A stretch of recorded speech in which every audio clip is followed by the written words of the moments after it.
Assalamualaikum warahmatullahi wabarakatuh.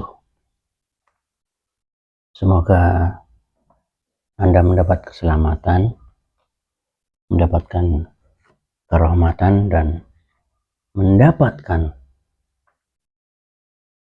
keberkahan.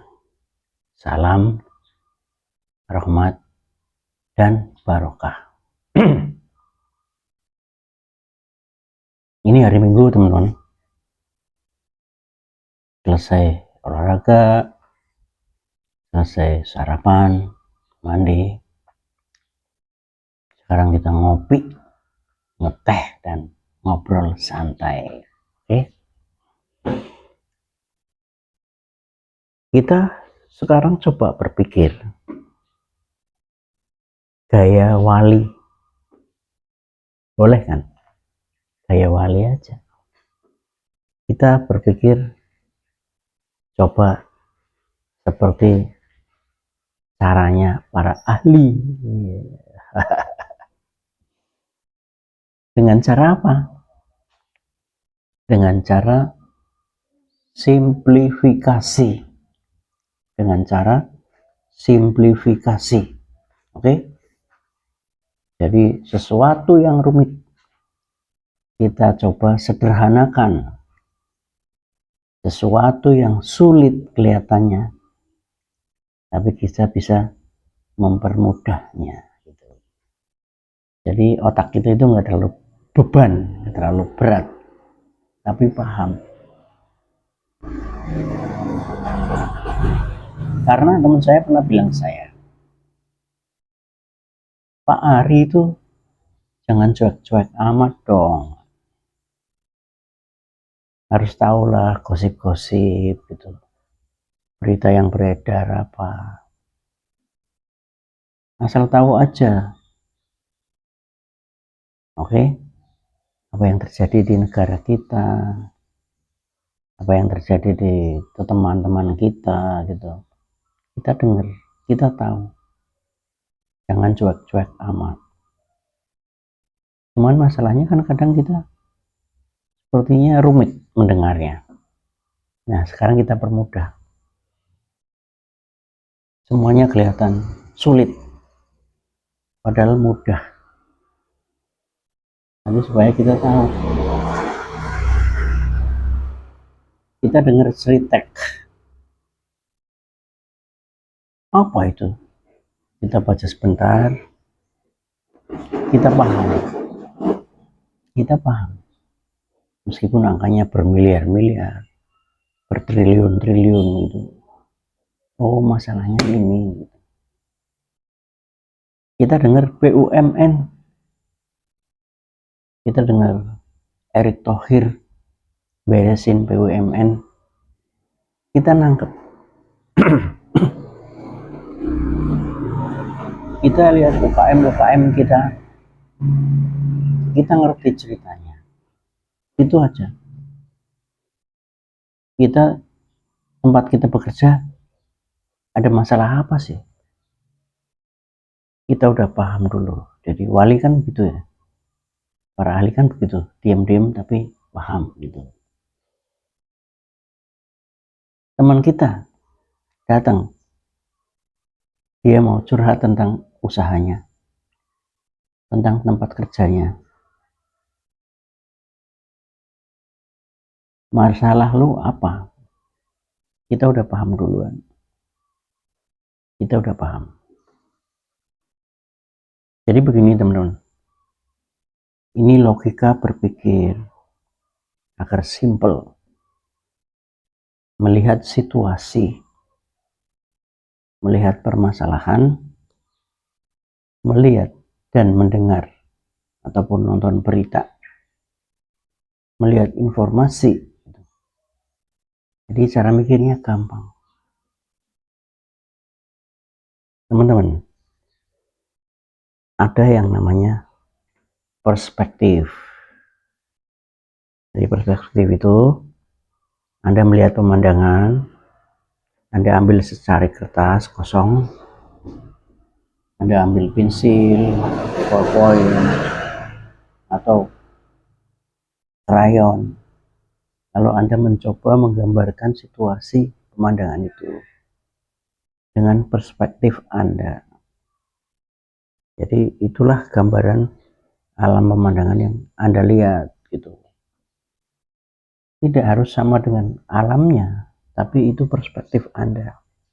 Menggambarkan gunung, menggambarkan pohon-pohon, sawah, burung-burung yang terbang gitu. Jadi kalau melihat perusahaan, melihat UKM, melihat BUMN, bahkan melihat negara kita, itu kita menggunakan perspektif. Perspektifnya adalah kementerian-kementerian, pemerintahan. Perspektifnya itu adalah 4. Pakai perspektif atau cara gambar ya, cara menggambarkan dengan learning and growth, menggambarkan dengan internal process, menggambarkan dengan customer service, dan menggambarkan dengan finansial. Finansial itu adalah dari sisi pendapatan dan laba. Tuh. Customer satisfaction itu adalah kepuasan dari konsumen atau customer, karena dialah yang menyetorkan uang ke finansial, yang menyetorkan pendapatan customer ini yang beli, ya kan, barang atau jasa. Nah, customer ini bisa beli karena apa? Karena internal proses. Internal proses itu adalah proses produksi, proses pelayanan dari company atau perusahaan. Nah, perusahaan bisa melayani dengan baik, bisa membuat produk dengan berkualitas tinggi adalah karena learning and growth dari para SDM-nya. Karena SDM yang sudah belajar dan tumbuh. Nah, belajar di sini bukan belajar study ya, bukan membaca ya, tapi adalah learning by doing. Jadi belajar dari kesalahan-kesalahan yang terjadi, training, pembekalan, dan lain sebagainya di bidang pelatihan dan pengembangan. Nah, jadi 4 ini kita gabung jadi satu.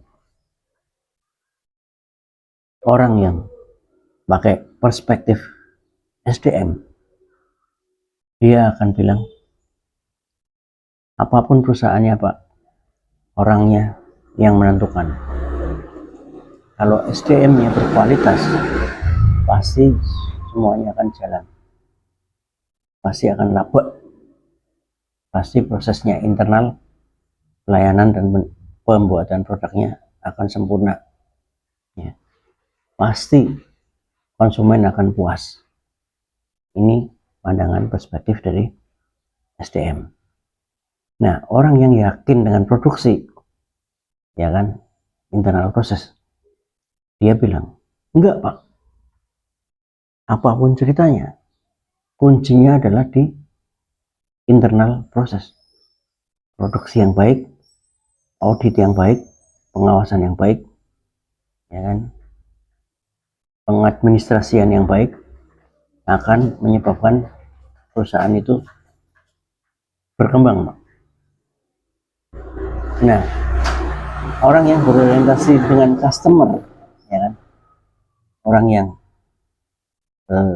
setiap hari berkecimpung dalam pelayanan kepada nasabahnya, dia bilang, enggak Pak, semuanya berujung dari nasabah. Kalau konsumen itu puas dengan produknya, pasti dia akan menghasilkan. Kalau udah puas, mau diapain aja dia nurut Pak. Gitu. Kemudian yang finansial bilang begini, nggak bisa, nomor satu tetap finansial. Lo mau ngomong apa, SDM-nya mau ngomong apa, internal prosesnya mau ngomong apa, kepuasan nasabahnya, saya nggak peduli. Yang penting untung, untung, dan untung. Nah, ini keempat-empatnya sekarang kita gabung menjadi sebuah komposisi, menjadi sebuah harmoni. Jadi yang mana dulu nih prosesnya? Mari kita urutkan seperti Pancasila. Yang nomor satu itu ketuhanan yang Maha Esa. Yang kedua, kemanusiaan yang adil dan beradab, persatuan, dan empat itu permusyawaratan. Dan yang kelima, keadilan sosial. Itu sama-sama pentingnya. Tapi memang harus nomor satu ini, nomor dua ini, nomor tiga ini, nomor empat ini, nomor lima ini. Sama pentingnya. Nah, dalam perusahaan, ya atau lembaga apapun, itu awalnya tetap dari SDM, ya kan? SDM yang learning dan growth terus, selalu belajar dan tumbuh. Itu dia akan menghasilkan proses produksi, proses pelayanan, proses audit, proses pengawasan yang bagus. Bagusnya apa? Produknya berkualitas, tanpa cacat, prosesnya cepat, tanpa kesalahan. Sehingga produk ini yang akan kemudian ditawarkan kepada customer, dan customer akan puas. Setelah customer puas, dia akan setor pembelian barang-barangnya. Nah, ini muter terus Pak, muter terus. Ya, kondisi normal ya, SDM-nya nggak stres, SDM-nya nggak toksik, normal. Internal prosesnya juga normal, mesinnya bagus, ya kan, pengawasannya bagus, supervisi bagus, sip-sipannya itu bagus, produknya bagus. Kemudian customer service, customernya dalam kondisi normal, dia tidak ada trauma dengan produk yang diciptakan, dia puas, itu normal. Kemudian dia bayar. Nah, finansialnya ini juga normal, pendapatannya itu tidak digunakan untuk kepentingan pribadi misalnya, itu normal. Ini finansialnya nggak kelebihan utang misalnya, sehingga beban angsurannya terlalu banyak, ini tidak, itu normal. Nah, ini dalam keadaan normal, itu urutannya seperti itu. Jadi kalau Anda dengar Sritek, Anda dengar BUMN yang bermasalah, dengar UKM yang nggak pernah maju-maju, ya Anda lihat tempat bekerja Anda sendiri kok toksik ya, teman Anda curhat problem usahanya, masalah lu apa gitu. Berarti di antara empat ini, kalau nggak SDM-nya, berarti proses internalnya. Kalau nggak proses internalnya, berarti ada customer yang nggak puas nih, gitu. Atau di finansialnya, lu kebanyakan utang kali gitu. Jadi ini terganggu semuanya. Jadi satu yang terganggu di sini akan merembet ke sini. Satu yang terganggu di sini akan merembet ke sini. Satu yang terganggu di sini akan merembet ke semuanya. Jadi itu berkaitan seperti rantai, ada sambungannya. Ada sambungannya.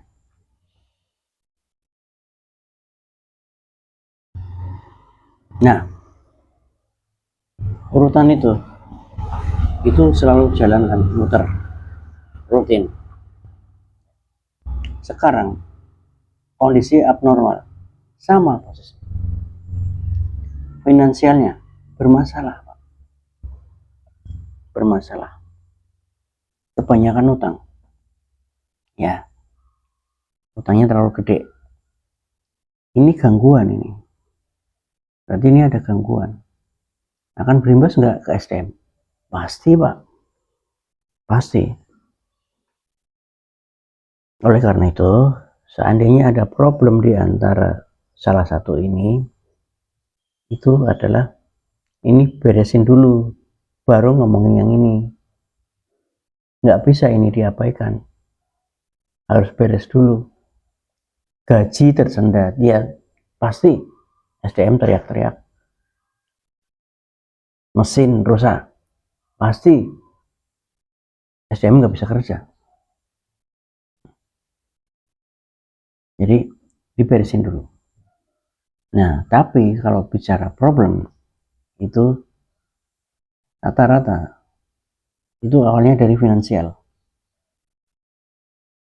Terlalu ambisi untuk berekspansi sehingga terlalu banyak pengeluaran sehingga ngambil utang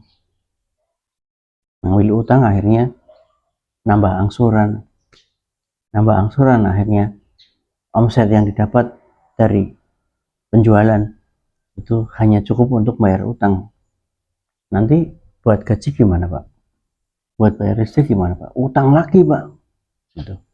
Itu jadi gangguan finansialnya harus diberesin dulu. Stop utang gitu.